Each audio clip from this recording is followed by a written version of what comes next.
Yan, sino ba mag-aakala na ito pala ay pet funeral? Akalain mo yun? Ngayon ko lang siya nakita kasi dati akala namin ano lang to, an MM lang. Pero wag ka.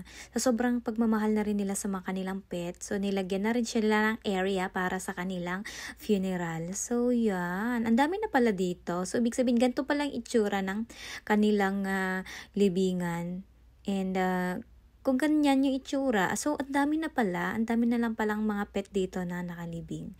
Akalain mo yun, meron sila dito sa Japan kasi nga dito is mahilig din sila mag-alaga ng pet at yung iba nga parang ito na lang yung nagiging family nila na masaya na sila kung may pet sila at di bali na lang wala ng kids or di kayo walang asawa basta may pet. Yung ibang Japanese ganun sila.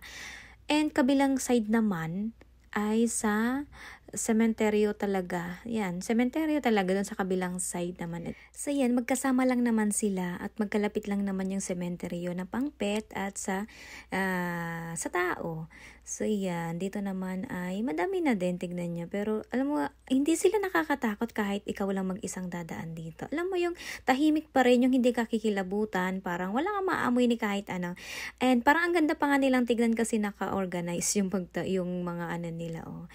'Di ba?